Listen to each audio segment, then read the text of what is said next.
느헤미야 1장 1절 말씀입니다. 하가랴의 아들 느헤미야의 말이라. 아닥사스다 왕 제20년 기슬러월에 내가 수산궁에 있더니 나의 한 형제 중 하나니가 두어 사람과 함께 유다에서 이르렀기로 내가 그 사로잡힘을 면하고 남아있는 유다 사람과 예루살렘 형편을 물은즉 저가 내게 이르되 사로잡힘을 면하고 남은 자가 그 도에서 큰 환난을 만나고 능욕을 받으며 예루살렘 성은 회파되고 성문들은 소화되었다 하는지라. 내가 이 말을 듣고 앉아서 울고 수일 동안 슬퍼하며 하늘의 하나님 앞에 금식하며 기도하여. 좀 띄어서 8절 말씀을 읽겠습니다. 옛적에 주께서 주의 종 모세에게 명하여 가라사대 만일 너희가 범죄하면 내가 너희를 열국 중에 흩을 것이요 만일 내게로 돌아와서 내 계명을 지켜 행하면 너희 쫓긴 자가 하늘 끝에 있을지라도 내가 거기서부터 모아 내 이름을 두려고 택한 곳에 돌아오게 하리라 하신 말씀을 이제 청컨대 기억하옵소서. 이들은 주께서 일찍 큰 권능과 강한 손으로 구속하신 주의 종이요 주의 백성이니이다.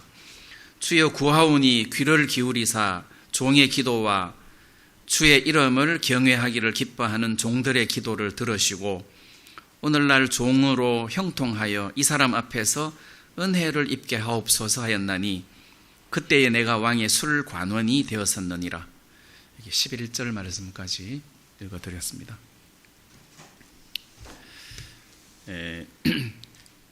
이제 우리는 이 느헤미야서를 읽을 때 이 배경을 좀 정확하게 알 필요가 있어요.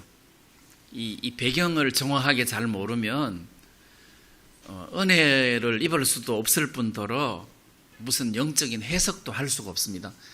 이제 이 배경을 좀 정확하게 알아야 된다는 말의 의미가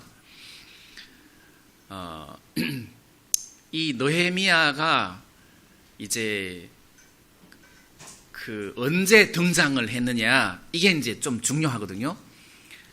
그럼 이제 이스라엘의 이스라엘의 그 유대 나라가 그러니까 이스라엘 나라는 옛날 아수르에 의해서 망했고 그 다음 유대 나라가 바벨론 제국에 의해서 망했어요. 유다 왕 마지막 왕이 시드기야 왕인데 이 시드기야 왕 때 유다 나라가 망했는데 예루살렘 성이 무너지고 그 성전이 불타고 그리고 많은 그 신하들의 집이 불타고 뭐 왕궁도 불타고 그리고 많은 사람들이 포로로 잡혀갔어요. 그래서 포로로 잡혀갔고 그 포로로 잡혀간 지 한 150년 정도 지난 상황에서 지금 이 느헤미야가 시작되는 거예요. 그러면 이 느헤미야서에 느헤미야가 막 우는 장면이 나오잖아요. 그 예루살렘에서 형제 중 몇 사람이 왔는데 예루살렘 형편을 물으니까 예루살렘에 남아있는 사람들이 큰 환난을 만나고 능욕을 받고 예루살렘 성은 회파되고 성문은 소화되었다 할 때 그 바벨론 느부갓네살 왕이 지금 이렇게 했다는 소리가 아니에요. 그 사람들은 이미 다 죽고 없어요. 150년이나 지났는데. 그럼 지금 여기 남아있는 사람들은 3절에 보면 저희가 내게 이르되 사로잡힘을 면하고 남은 자가 이게 사로잡힘을 면하고 이 말은 사로잡혔다가 면제된 사람, 풀려난 사람. 그래서 바벨론의 포로로 잡혀갔다가 다시 예루살렘으로 돌아온 사람들이. 자, 그러면 우리가 그 사로잡힘을 면하고 돌아온 사람들의 이야기가 나왔으니까 바벨론의 포로로 잡혀갔다가 돌아오는 과정이 크게 3차 귀환까지 있어요. 그래서 1차 귀환이 있고 2차 귀환이 있고 3차 귀환이 있는데 지금 느헤미야는 3차로 귀환을 한 거예요. 그래서 1차 귀환이라는 것은 고레스 황제가 하늘의 하나님의 성전인 예루살렘 성전을 지어라 하고 명령을 했을 때, 그때 스룹바벨이라는 사람이 42,360명의 유대인들을 바벨론에서 데리고 예루살렘으로 돌아온 거예요. 그 고레스 황제의 명령에 의해서 4만 명이 넘는 유대인들이 예루살렘에 돌아온 겁니다. 이제 스룹바벨에 의해서. 근데 이 사람들이 돌아와서 뭘 했느냐 하면 성전을 짓는 일을 했단 말이에요. 그래서 고레스 황제의 칙령에 의해서 돌아와가지고 예루살렘 성전 기초를 놓고, 그리고 주위에서 반대하고 핍박하는 세력 때문에 결국 성전 터만 만들어 놓고 20년 가까이 성전을 못 지었어요. 그러다가 약 20여 년 뒤에 성전을 짓게 된 거예요. 이게 이제 1차 귀환이에요.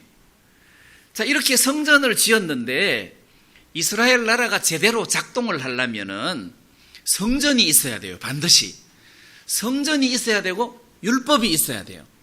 그 율법은 있지만 율법을 가르치는 사람이 있어야 돼요. 제사장이 있어야 돼요. 그래서 2차 귀환을 하나님이 허락해 주셨는데, 스가랴를 중심으로 해서 많은 유대인들을 이끌고 다시 예루살렘으로 2차 귀환을 하는 겁니다. 그래서 이 성전을 짓고 난 다음에 이 스가랴가 2차 귀환을 할 때 그 갭이 한 50년 정도 돼요. 그럼 성전만 짓고 막 뚱땅뚱땅 해가지고 딱 된 게 아니에요. 성전 지어놓고 율법도 없고 하니까 그 유대인들이 이방 여자들하고 막 섞여서 결혼을 하고 막 이렇게 됐단 말이에요. 근데 스가랴가 2차 귀환을 하면서 그 유대인들에게 우리가 과거에 이렇게 율법을 어기고 하나님을 대적하고 거스렸기 때문에 이런 어려운 일을 겪었는데 우리가 이렇게 해서 되겠느냐 해서 그 결혼했던 이방 사람들을 다 분리시켜서 이제 정화시키고 회개하고 이런 일들을 그 에스라가 했단 말이에요. 그리고 에스라가 2차 귀환을 할 때 조사해 보니까 레위 사람이 없어. 그래서 다시 레위 사람들을 뽑아서 예루살렘으로 같이 가자 해가지고 레위 사람들을 같이 데리고 와가지고 그 율법을 백성들에게 가르치게 됐단 말이에요. 그러니까 고레스 황제가 성전을 지어라 하고 명령했을 때를 기점으로 하면 에스라가 들어와가지고 율법을 가르치게 된 그 때가 한 60년 정도 지났고, 그 다음에 에스라가 2차 귀환하고 그 다음에 느헤미야가 3차 귀환을 하는데 13년 뒤에요. 그리고 왜 13년 뒤에냐면 이게 성경에 보면 아닥사스다 왕 제20년 이렇게 돼 있는데 에스라서에 보면 아닥사스다 왕 7년에 에스라가 귀환을 했으니까 20년에 느헤미야가 들어왔으니까 13년 후에 들어온 거잖아요. 그리고 이 사람들이 1차 귀환, 2차 귀환 할 때 무슨 왕, 무슨 왕 몇 년 이게 나오니까 역사적으로 연대가 정확하게 나온단 말이에요. 그러니까 바벨론 왕에 의해서 예루살렘 성이 무너지고 불탄 거는 150년 전이고, 그리고 스룹바벨이 고레스 황제의 칙령을 받고 1차 귀환 때 성전을 지었단 말이에요. 그 성전을 짓고 그 다음 이 느헤미야까지 약 70년이 지났단 말입니다. 그러니까 사로잡힘을 면하고 그 다음에 환난을 당하고 능욕을 당하는 유대인들은 그 바벨론 느부갓네살 왕에 의해서 핍박당하고 성문이 소화된 게 아니라는 거죠. 다시 말하면 성전을 짓고 난 다음에도 성벽이 없고 또 제대로 율법을 가르쳐주는 사람도 없고 하니까 예루살렘이 어수선했다는 거지. 자, 그래서 여기에서 느헤미야가 어느 날 예루살렘에서 올라온 형제들을 만나서 예루살렘의 형편을 물으니까 그 남아있는 사람들이 능욕을 당하고 환난을 겪더라. 그리고 어려움을 겪고 수치를 당하더라는 거지. 그러면 사람들이 이 성이 완전히 무너져가지고 그 아주 흉측하게 되어 있을 때 사람들이 이 사람들이 하나님 앞에 벌 받아서 그래. 이제 이런 소문들. 그 다음에 성벽이 없으니까 외침. 그 당시에 성전 지을 때도 그렇고 성을 중건할 때도 그렇고 굉장히 많은 사람들이 방해하고 음해하고 왕에게 이야기하고 해서 이스라엘을 못 살게 굴었단 말이에요. 그래서 주위의 세력들이 유대인들을 굉장히 어렵게 했다는 겁니다. 성이 없으니까 이제 더 어려운 거죠. 그 다음에 이제 우리가 이 느헤미야서를 어디를 이제 포인트를 둬야 되느냐 하면, 에스라는 율법을 가르쳤고 스룹바벨은 성전을 지었고 느헤미야는 성벽을 지었어요. 성벽. 근데 이제 이 성벽이라는 것은 그냥 뭐 이렇게 성벽이 아니라 보통 우리가 성경에서 예루살렘 성을 이야기할 때 앞에 수식어가 하나 붙는데 거룩한 성 예루살렘 이렇게 붙어요. 그래 예루살렘 성을 거룩한 성 예루살렘이라고 합니다. 왜냐하면 예루살렘 성전이 거기 있으니까. 그 예루살렘 성전에 벽이 생김으로 성전의 그 공간이 훨씬 넓어지는 거예요. 벽이 생기면서 성전에서 활동할 수 있는 공간이 굉장히 넓어진대요. 어쨌거나 이 성벽이 생겨야 거룩한 성 예루살렘 소리를 할 수가 있어요. 그래서 이 성벽은 담은 거룩한 것과 속된 것을 구별하는 것이라고 했거든. 이게 벽이 없으니까 거룩한 데도 없고 뭐 속된 데도 없고 막 뒤섞여 가지고 예루살렘이 엉망인 거예요. 그러니까 이방하고도 막 섞이고 원래 성도라는 것은 구별된 자인데 이게 성벽이 없으니까 구별이 안 되는 거예요. 문제가 심각한 거죠. 그래서 하나님은 느헤미야를 통해서 성벽을 짓게 한 거란 말입니다. 자, 이제 여기에서 제가 오늘 말씀드리려고 하는 거는 이 느헤미야가 성벽을 지으려고 할 무렵에 이 느헤미야는 바벨론에서 왕의 술관원이었어요. 술관원. 그래 보통 이제 술관원 그러면 뭐 술 만드는 거야 밑에 또 사람들이 많이 있겠지만 뭐 술 맛을 분별한다든지 안 그러면은 독약 탔는지 안 탔는지 미리 이렇게 임금님 마시기 전에 미리 마셔보는 뭐 그런 사람.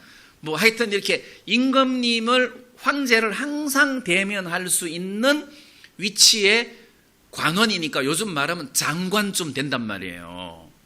그런데 이 정도의 계급과 위치가 되면은 이 사람은 먹고 사는 문제에 걱정이 없을 거 아니에요. 이 정도 위치의 신분이면 먹고 사는데 걱정이 없을 정도란 말입니다.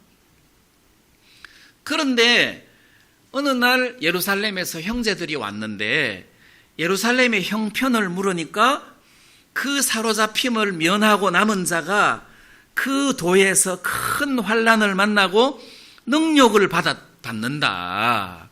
그리고 예루살렘 성은 무너지고 성문은 불에 탔다 하는 이야기를 들었을 때 이 느헤미야가 울고 슬퍼하고 금식하고 기도하고 이렇게 하더라는 거죠. 금식하고 막 울고 슬퍼하고. 근데 이제 제 생각에는 야, 우리 예루살렘 성이 그래? 야, 진짜 하나님이 은혜를 베풀어 주셔가지고 그 예루살렘 성 유대인들이 좀 잘 됐으면 좋겠다.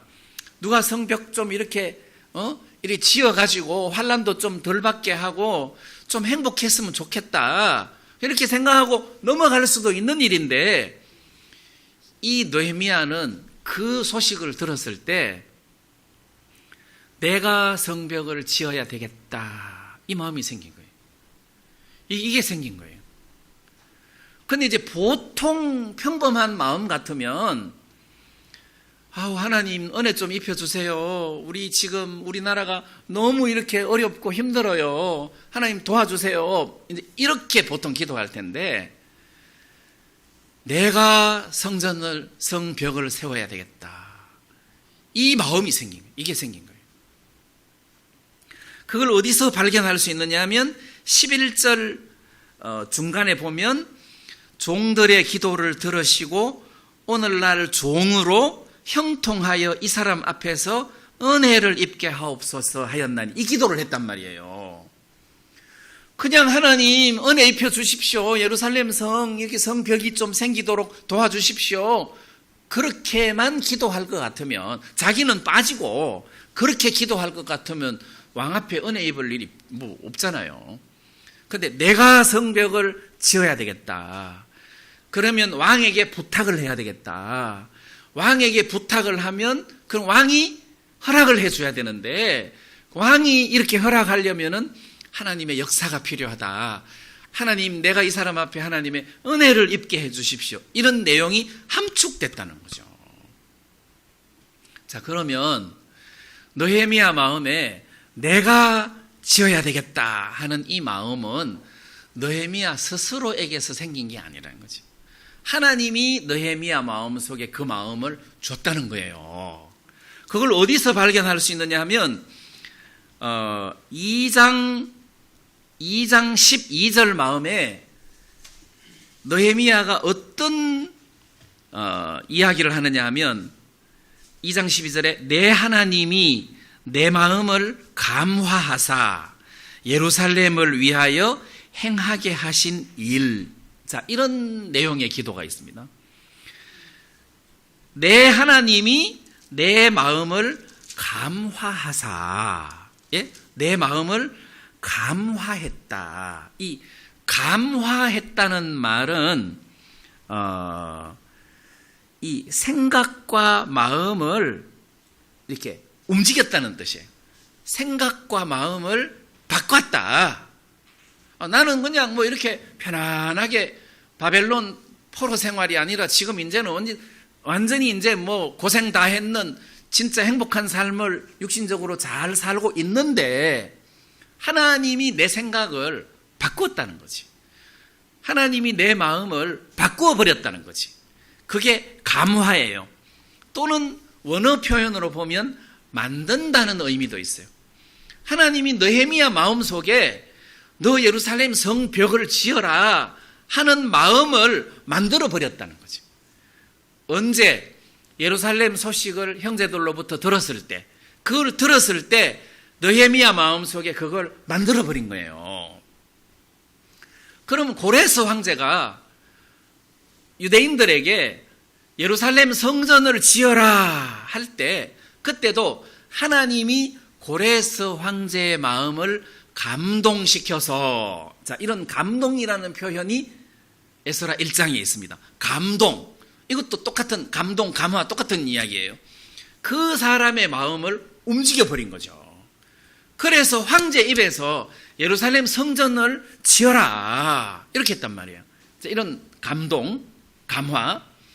그 다음에 또 우리는 모세가 광야에서 성막을 만들 때 성막 만들 재료를 이스라엘 백성들에게 가지고 오라고 했단 말이에요. 그때 하나님이 백성들 마음에 성막 만들 재료를 하나님께 드리도록 백성들의 마음을 감동을 시켰다는 거지. 그래서 백성들의 마음을 감동시키니까 마음에 감동된 자들이 금과 은을 가지고 오고 보석을 가지고 오고, 그 다음에 뭐 염소 톨로 막 이렇게 천을 만들어서 가지고 오고, 그래서 하나님에게 감동된 사람들이 이걸 다 갖고 오더라는 거죠. 자, 그래서 느헤미야도 하나님이 느헤미야 마음을 감화시켜서 예루살렘 성벽을 짓도록 했다는 거죠. 너 예루살렘 성을 위해서 이 성벽을 건축해라.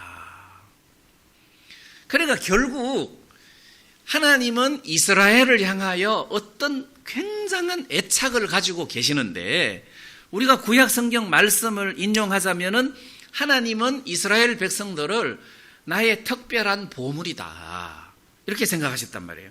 그렇게 말씀하셨다는 거지. 특별한 민족이다, 나의 특별한 보물이다 이렇게 하셨단 말이에요. 그러니까 지금 성벽이 없어서 예루살렘 유대인들이 굉장히 어렵고 환난을 겪고 무시를 당하고 하는 이 모든 모습을 보시고, 성벽을 지어야 되겠다.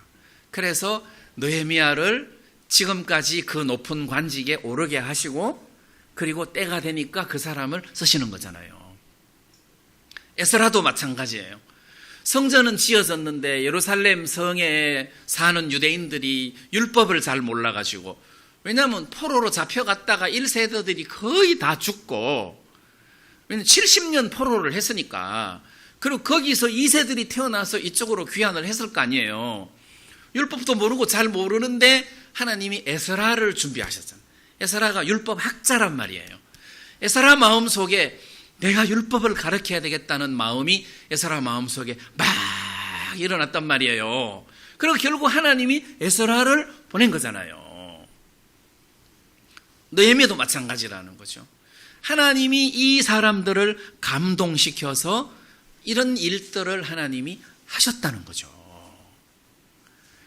자, 그러면 제가 이제 무슨 마음이 드느냐 하면, 그럼 오늘 이 시대에 하나님의 눈이 어디 있느냐?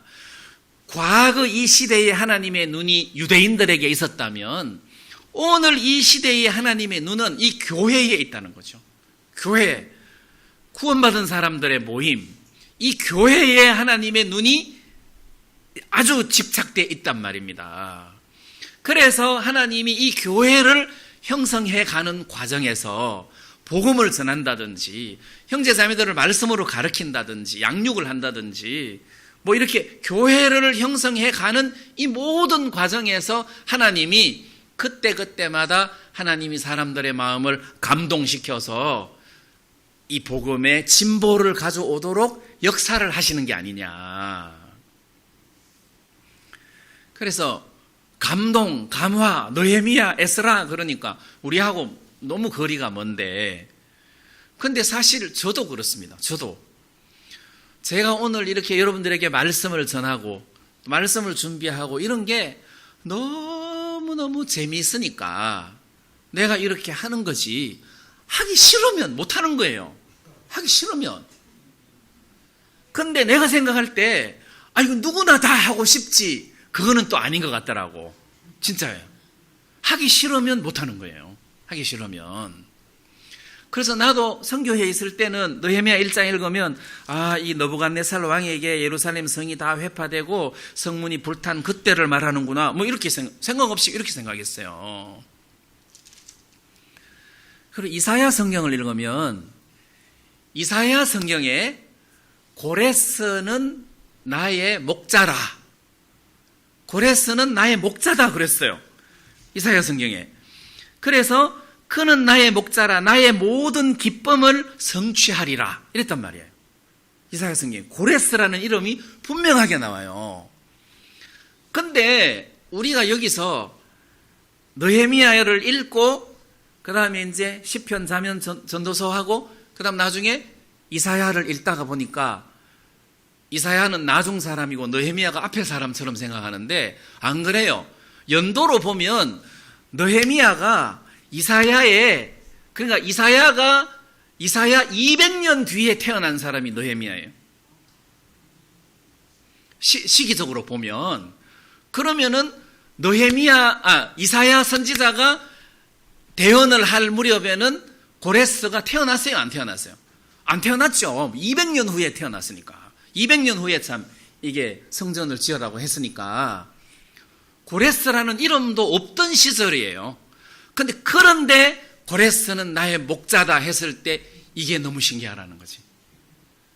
200년 전에 나타나서 이 하나님의 일을 하게 될 사람의 이름을 이사야가 말했다는 거잖아요. 고레스는 나의 목자다. 그게 너무 신기하다는 거지. 근데 이 연대를 뒤섞어 놓으면, 그렇지, 과거에 고레스가 이렇게 했으니까 하나님이 고레스는 나의 목자다 이렇게 생각하면 자연스러운데, 조금 전에 나처럼 이야기하면 너무 신기하다는 거지.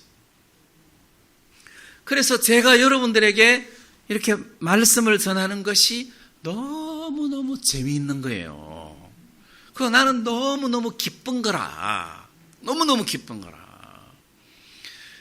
그 다음에 제가 이제 그 교회를 시작한다 하면서 예배당을 얻었어요. 계약을 했어요. 그리고 이제 개학하는 주위에 있었던 사람들은 알지만 모르는 사람들에게 내가 전화를 했어요. 우리 예배당 개학을 했습니다. 그러니까 어떤 자매님은 저도 한 100만 원쯤 하겠습니다. 저는 첫 달 월세를 내가 내겠습니다. 저는 뭐 하겠습니다. 그러면서 사람들이 막 이렇게 동참을 하는 거예요. 근데 그거는 어디 막 그 선교회 때처럼 막 작정하고 막 이렇게 그렇게가 아니고 그냥 말하자면 하나님이 감동시켜서 하나님의 감동으로 하나님의 감화로 그렇게 하신 거란 말이에요. 그렇게 하신 거란 말이에요. 그래서 저는 감화할 때 큰 거를 생각하면 우리하고 연결될 만한 것이 없어요. 그런데 저는 전주에서 여기까지 예배드리러 오는데 저는 한 번도 멀다고 생각한 적이 없어요. 나는 딱 1시간 걸려요. 고속도로로 오니까 딱 1시간. 도어 투 도어 딱 1시간이에요. 그래도 우리 자매님 한 분 모시고 오면 한 10분 더 걸리는데, 그런데 이렇게 마음에서 하나님의 감화가 되니까 좋다. 참 좋다. 이제 이런 마음이 든단 말이에요. 그 오늘 보니까 여기서 멀리서 온 사람도 계시는데, 이제 세상 말로 말하면 미쳤다. 이제 교회식으로 말하면 감동됐다. 네, 이런 표현이죠. 네, 하나님 안에서는 하나님의 감화를 입어서 그렇다. 이렇게 표현할 수 있단 말이에요. 자, 그러면 우리가 하나님 앞에 어떻게 기도해야 되냐? 하나님, 내 마음을 바꿔주십시오. 내 마음을 바꿔주십시오. 예? 감화, 만들어달라. 그 없는 마음을 만들어달라. 성경 읽고 싶은 마음을 만들어라, 내 속에. 하나님 이 마음을 넣어주십시오. 이걸 넣어주십시오. 하나님이 그 마음을 넣었어. 그러면 내가 막 복음 전하고 싶고 말씀 전하고 싶고 전도하러 다니고 싶고 막 예배 참석하고 싶고 이런 마음이 형성될 거 아니에요. 하나님, 내 마음을 여기에 이렇게 만들어 주십시오. 근데 이제 제가 어떤 생각이 드느냐 하면, 이게 원래 정상이에요. 하나님, 이렇게 만들어 주십시오. 저 사람이 이렇게 되도록 만들어 주십시오. 그게 이제 말하자면 하나님을 섬기는 일들은 전부 다 하나님에 의한 피동이에요. 그 성막을 짓는다 하니까 하나님이 백성들의 마음을 감동시켜가지고 성막 짓고도 남을 만큼 재료를 많이 하나님 앞에 가지고 왔단 말이에요. 그래서 모세가 이제 짓고도 남는다. 이제 그만 가지고 와라. 그만 가지고 와라. 그래서 그만 가지고 온 거잖아요.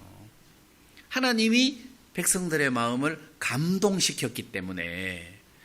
그럼 신앙이라는 것은 교회에서 어떤 일을 할 때에 하나님이 성도들의 마음이 감동되도록 인도해야 되는데 조직으로 일을 해버리는 시대가 됐다는 거지. 그러면 그것은 의미가 없다는 것입니다. 조직으로 일을 하면은 그러면 하나님의 역사할 필요가 없잖아요. 하나님이 그 사람의 마음을 감동시키고 감화시킬 필요가 없다는 거지. 조직으로 일하는데. 그 조직으로 일한다는 말이 뭡니까? 민영재님 이번에 1,000만 원 하세요. 정인재님 이번에 2,000만 원 하세요. 이렇게 하면 조직으로 일하는 거죠. 그러면은 그게 무슨 의미가 있느냐? 아무 의미가 없다. 자, 그래서 교회 일을 하는 데 있어서 하나님을 섬기는 데 있어서 마음이 하나님에게 감동돼야 우리가 신앙생활 하기가 쉽다는 거죠. 그래서 예를 들어서 우리가 기도를 한다. 그럼 하나님이 우리 마음을 감동 안 시키는데 우리가 어떻게 기도가 재미가 있겠습니까? 안 되죠. 그래서 저는 하나님이 내 마음을 감동시켜서 이 일을 하게 하시는구나. 하나님이 우리 형제들 마음을 감동시켜서 이 일에 참여하게 하시는구나. 저는 이제 그렇게 믿는단 말이에요. 하나님이 역사를 해주셔야 오늘 이 자리에 여러분들이 앉아 있을 수 있지, 누가 오라 그래서 여기까지 올 사람이 누가 있겠느냐는 거예요. 오라 그래서 여기 올 사람이 누가 있겠느냐는 거예요. 아무도 없지. 그래서 저는 오늘 이 자리에 딱 서 있으면, 야, 오늘 이 자리에 앉아 있는 사람들은 하나님의 감동에 의해서, 감화에 의해서 여기까지 오셨구나. 그러니까 저는 너무 기쁘고 감사한 거예요. 나도 마찬가지고.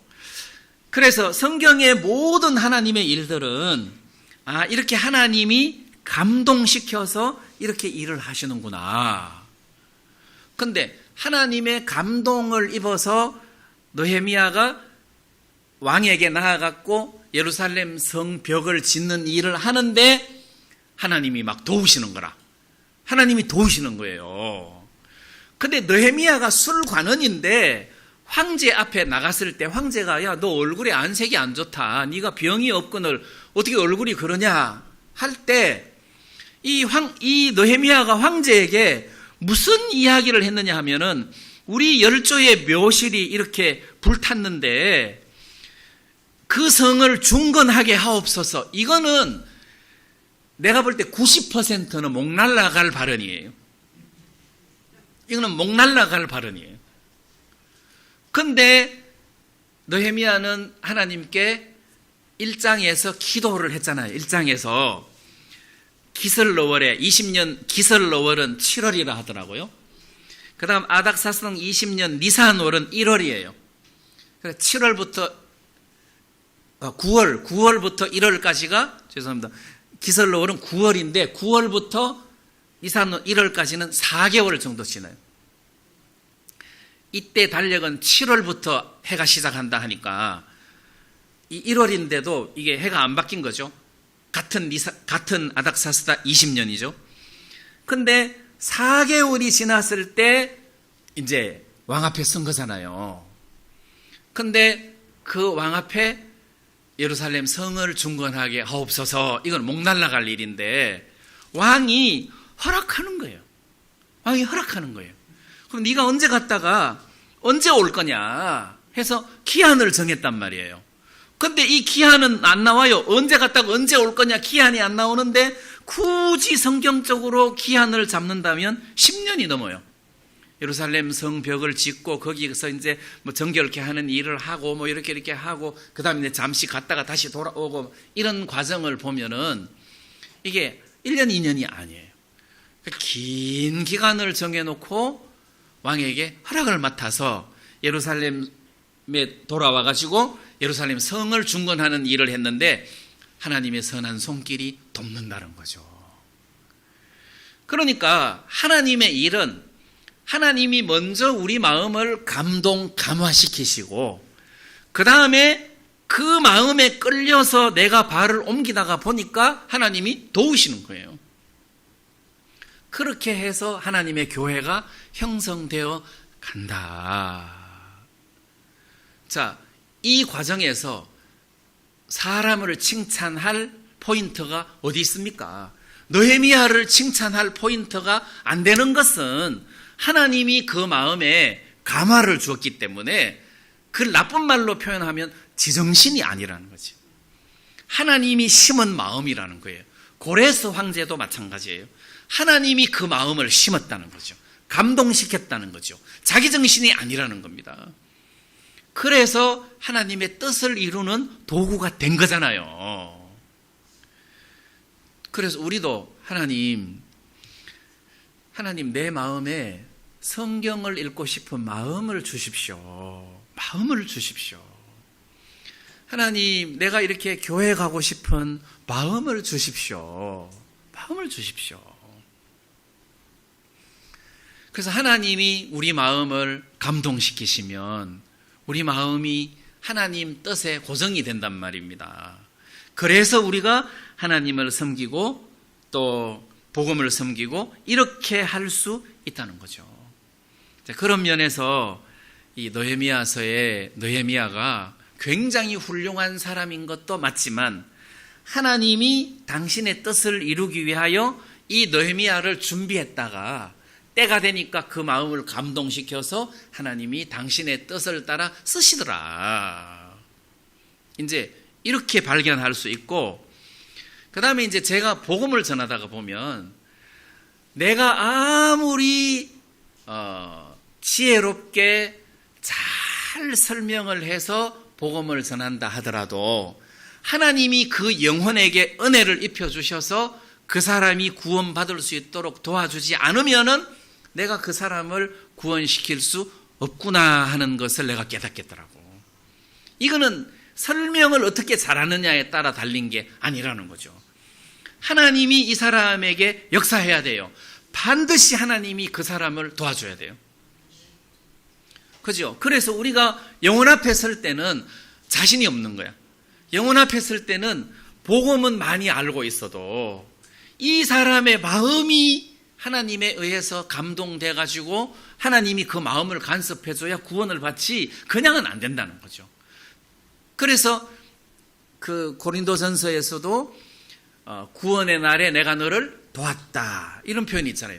구원의 날에 내가 너를 도왔도다. 도와야 된다. 하나님이 도와주셔야 된다는 거죠. 그럼 내가 복음 전할 때 나도 돕고 그 영혼도 돕고 해서 하나님이 그 영혼을 구원받게 하는 것처럼 구원뿐만 아니고 모든 것이 다 그런 거예요. 신앙생활하는 영적인 모든 것에는 하나님의 어떤 역사하심, 감동하심, 도우심, 또 하나님이 이렇게 우리를 밀어주시는 이런 것이 있어야 우리가 하나님을 섬길 수 있다는 거죠. 그런데 그런 어떤 하나님의 감동하심이 우리 교회 안에 있다는 거죠. 우리 교회 안에 있다는 거죠. 그것이 미미하지만 보인다는 거잖아요. 그래서 우리는 소망스럽고 감사하다는 거죠. 하나님이 우리 마음을 감동시키신다. 하나님이 감동시키신다. 그래서 우리가 너무 행복한 거예요. 그 다음에 이제 느헤미야가 기도를 하는데 예루살렘 성이 불탔다 그러고 유대인들이 능욕을 당하고 환난을 당한다고 하니까 느헤미야가 이 일을 놓고 울고 금식하고 슬퍼하고 기도를 하는데 그냥 막 하나님 도와주시옵소서 하고 막 그렇게 막 떼를 쓰는 기도가 아니라 내가 보니까 굉장히 논리적인 거예요. 이 굉장히 논리적이라는 말은 느헤미야가 하나님 앞에 말씀을 딱 끌어와가지고 하나님 앞에 말씀을 딱 갖다 들이대는 거예요.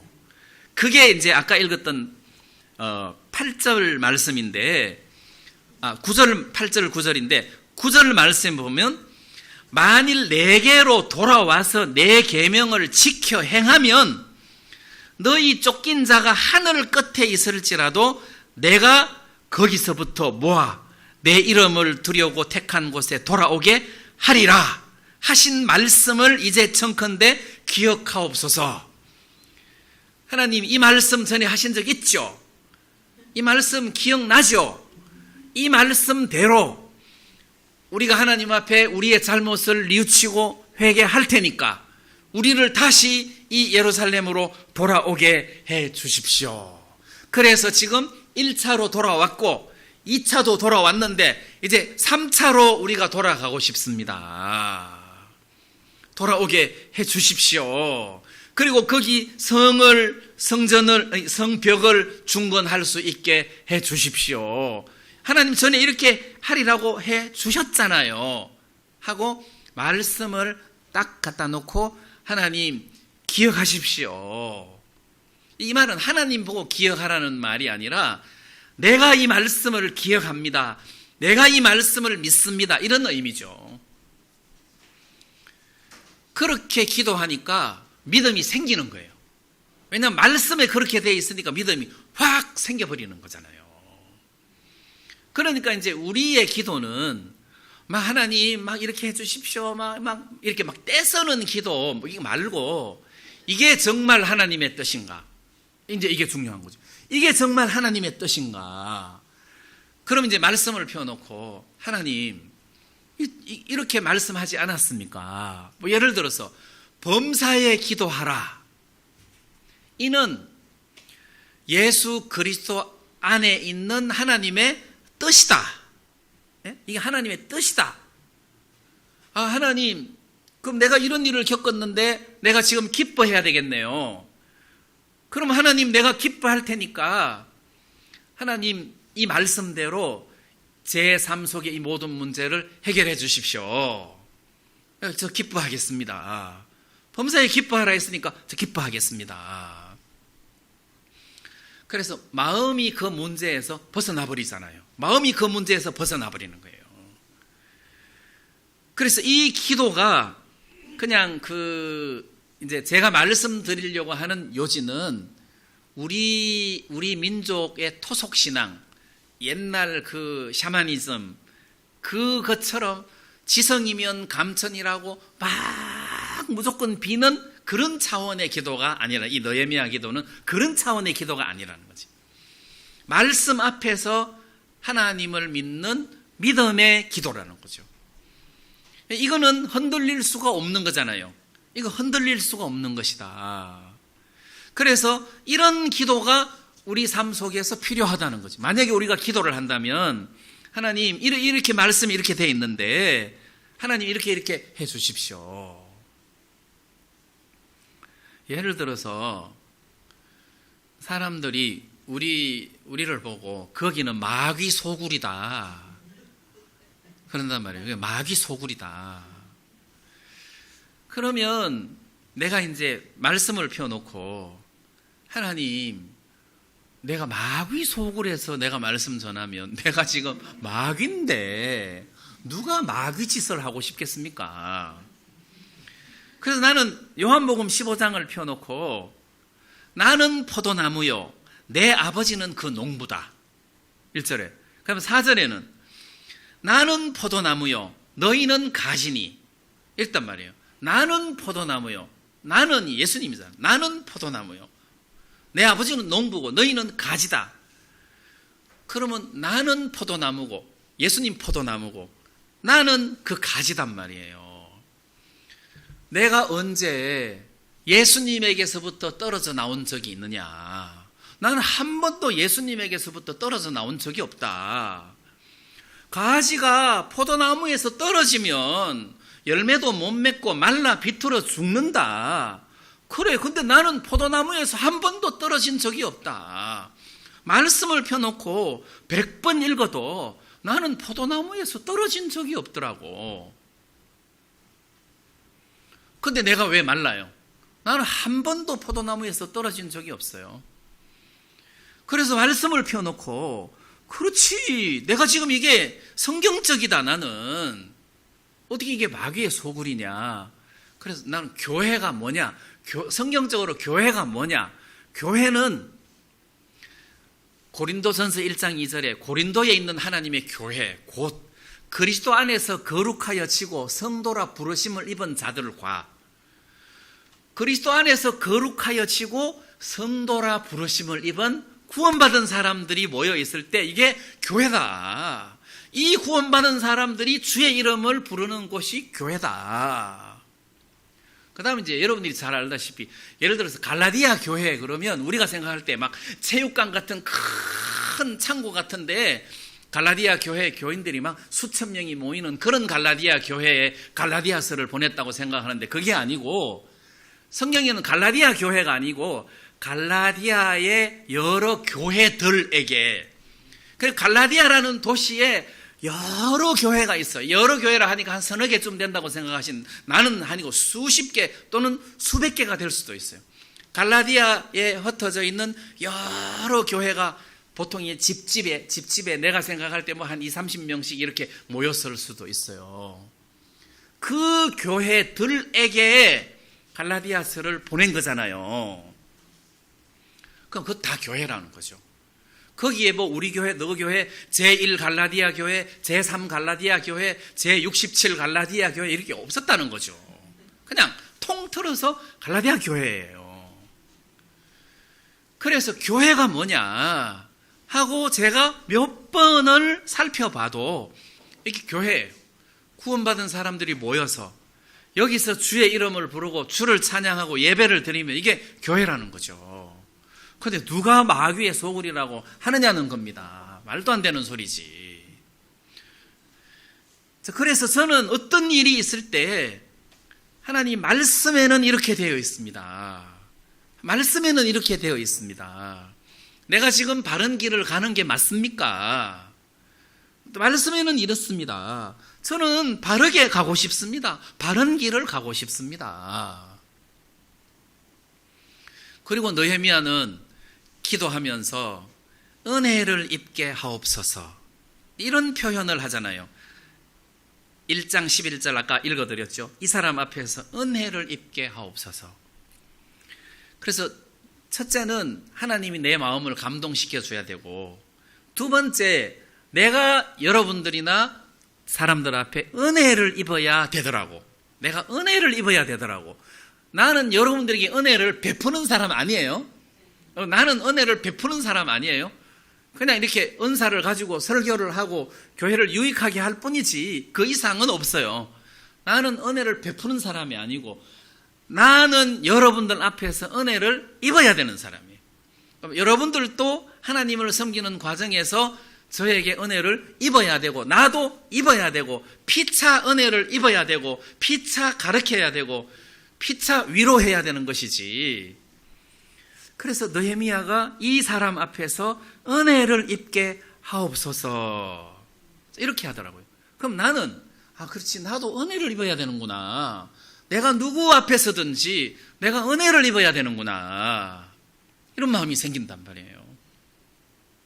자, 그런 면에서 느헤미야서의 말씀이 참 이렇게 좋고, 아까도 말씀드렸던 것처럼 이렇게 표면적인 윤곽을 어느 정도 알고 느헤미야서를 읽으면 좀 이렇게 와 닿는 것이 깊을 수가 있어요. 이제 그 다음에 또 그 마지막으로 말씀드리고 싶은 대목이 하나 있는데, 이렇게 하나님의 감동하심과 그리고 그 바벨론 왕의 은혜를 입어서 성벽을 짓는데, 그런데도 대적하는 사람들이 생기더라고. 대적하는 사람들이 생기는 정도가 아니고 엄청 스트레스를 많이 주는 거예요. 그래서 성을 중건할 때 한 손에는 병기를 잡고 한 손으로 일을 하고 할 정도로, 그리고 밤에도 파수하고, 그러니까 이 성을 짓는 이 일이 이렇게 쉬운 일이 아닌 거예요. 그래서 이런 일을 하는 동안에 그 많은 방해가 이렇게 있구나. 많은 방해가 있구나. 조금 전에 성전 지을 때 한 손에 이제 그게 자꾸 잘 헷갈리는데, 어쨌거나 방해가 있었어요. 굉장히 많은 방해가 있었어요. 근데 이제 그 방해를 하는데 그 방해의 그 재료가 제가 지금 은혜소로 와서 지금 말씀드리려고 하는데, 그 재료 중에 느헤미야에 이런 말씀이 있습니다. 느헤미야 2장 19절 말씀에 호론 사람 산발랏과 종이 되었던 암몬 사람 도비야와 아라비아 사람 게셈이 이 말을 듣고 우리를 업신여기고 비웃어 가로되 너희의 하는 일이 무엇이냐 왕을 배반코자 하느냐 하기로. 여기에 업신여기고 비웃고 그 다음에 왕을 배반코자 하느냐, 이런 표현들은 이게 쿠데타를 일으키려고 하느냐 하는 의미를 가져다 주니까 이 느헤미야 마음을 두렵게 하는 마음이에요. 또 여기도 보면 두렵게 한다는 표현들이 뒤에 많이 나와요. 그러니까 어떻게 방해를 하느냐 하면은 비웃는 거예요. 업신여기고 비웃는 거예요. 그리고 두렵게 한다는 거죠. 자, 그래서 우리가 이렇게 신앙생활을 하다가 보면 이렇게 업신여김을 당할 때가 있어요. 업신여김을 당할 때. 누가 나보고 그것도 설교라고 유튜브에 올려? 이런 사람도 있어요. 예, 비웃는 것이고 업신여기는 거죠. 거기에 내가 치면 창피해서 못 올리는 거죠. 못 올리는 거죠. 그 다음에 두려운 마음을 주는 거예요. 두려운 마음. 내가 지금 이렇게 해서 되겠나? 내게 되겠나? 이렇게 안 되면 어떡하지? 망하면 어떡하지? 저는 망할 것도 없어요. 투자한 것도 없으니까 망할 것도 없어요. 그런데 두려운 마음이 막 생긴다는 거죠. 그리고 여러분들이 신앙생활 하다가 보면 이렇게 이런 것도 하고 이제 비웃는, 그러니까 내가 볼 때 스스로가 스스로를 비웃을 수도 있어요. 믿음이 없으면. 마귀가 우리 비웃는 거지, 업신여기는 거죠. 이제 그것도 설교라고, 그것도 기도라고 해, 이러면은 다음에 대표기도 시키면 못하는 거죠. 그럼 안 되죠. 그럼 스스로 업신여김을 이렇게 마귀가 줄 때 우리가 이거 마귀가 역사하는 거구나. 그래서 누가 비웃거나 업신여기거나 두려움을 주거나 할 때, 느헤미야도 이렇게 성벽을 중건할 때 아주 강한 세력이 방해를 하는데, 그 방해하는 요소가 심적으로 못 일어나게 만든다는 거죠. 심적으로. 그래서 제가 이렇게 신앙생활을 하면서 이제 좀 부정적인 마음이 있잖아요. 내가 교회 오려고 하는데 좀 멀다, 이 마음이 들면 이거 빨리 없애버려야 돼. 멀다. 근데 아직까지 한 번도 나는 멀다 소리 생각을 해본 적이 없어. 멀다 하려고 하니까 벌써 다 왔어. 그래서 한 번도 저는 멀다고 해본 적이 없어요. 근데 그 생각이 들면 그때 나는 하나님 앞에 은혜를 입어야 되겠죠. 하나님, 이게 지금 멀다는 생각이 든다는 거는 힘든다는 뜻인데, 이 마음이 들면 내가 이사 가든지 무슨 수를 내야 됩니다. 이렇게 이제 하나님의 은혜를 입어야 되겠죠. 멀다. 또는 힘들다. 또 내가 어떤 일을 할 때 하기 싫다. 이런 마음이 들면 내가 뒤로 물러가는 마음이란 말이에요. 이게 하나님 볼 때 옳은 일이고 하나님이 기뻐하시는 일인데 하기 싫다. 이 마음이 왜 생기지?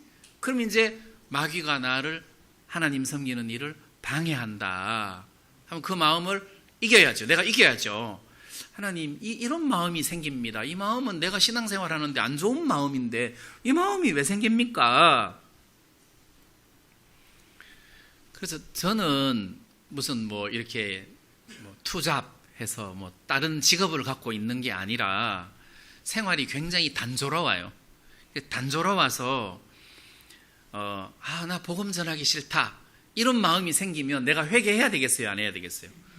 목사인데 복음 전하기 싫다, 이 마음이 생기면 내가 많이 타락했구나, 이렇게 생각해야 되잖아요.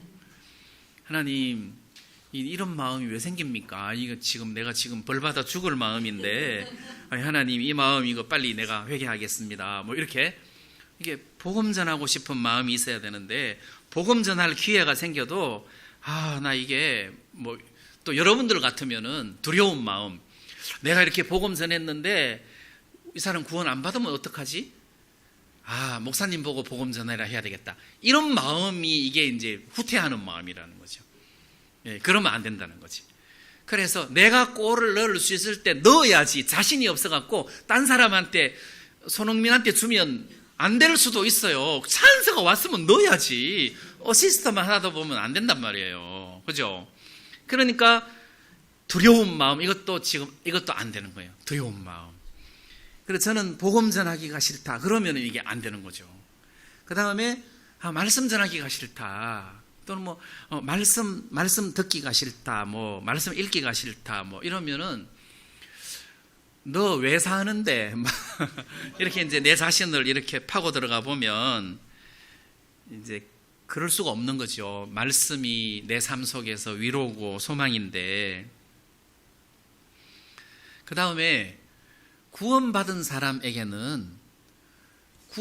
사람에게 주신 품위가 있어요. 품위. 내가 표현할 수가 없어서 품위라는 표현을 쓰는데, 예를 들어서 사자는 사자답게 살아라, 사자답게 걸어라, 안 그래도 그냥 어릴 때부터 어떤 사자의 품위가 있어요. 그 말이 이해가 되죠? 사자의 품위가 있어요. 그래서 어떤 형제가 세상 여자랑 결혼해서 뭐 하길래, 야, 너는 사사새끼야. 근데 왜 강아지처럼 살려고 해? 그런 삶은 강아지도 살 수가 있어. 강아지는 사자처럼 못 살아도 강아지가 사자처럼 살면 안 되지. 너는 사사새끼야. 내가 거꾸로 이야기했나? 너는 사사새끼야. 강아지처럼 살면 안 되지. 사사새끼야. 그 사자의 어떤 품위가 있어요. 그 구원받은 사람은 구원받은 사람다운 어떤 품위가 있다니까. 다시 말하면 구원받은 사람에게만 나올 수 있는 말이 있어요. 말이 있어요. 어떤 형편 앞에서 대처하는 어떤 모양새, 이런 게 구원받은 사람에게만 있는 어떤 요소들이 있어요. 자, 그래서 이런 요소들이 있기 때문에 의인은 믿음으로 말미암아 살리라 하는 말이 자연스러운 거예요. 그래서 믿음으로 살아라, 믿음으로 살리라, 살리라 해서 피동이죠. 살리라. 하나님이 나를 이렇게 믿음으로 살게 하시고 말씀 가운데서 살게 하시고 그 다음에 이렇게 복음을 위해서 주의 영광을 위해서 이렇게 살게 하시는구나. 이렇게 하나님이 내 마음을 감동시켜서 이런 일을 하게 하시는구나. 또 하나님이 우리 형제들 마음을 이렇게 감화시켜서 같은 마음으로 이렇게 복음을 섬기게 하시는구나. 이런 생각을 하니까 느헤미야가 너무 이렇게 은혜스럽고, 앞으로도 하나님이 여러분들과 나를 이렇게 많이 감동시켜 주시고 감화시켜 주셔서 하나님을 섬길 수 있도록 해 주셨으면 좋겠다. 이런 바람으로 오늘 이 말씀을 드렸습니다.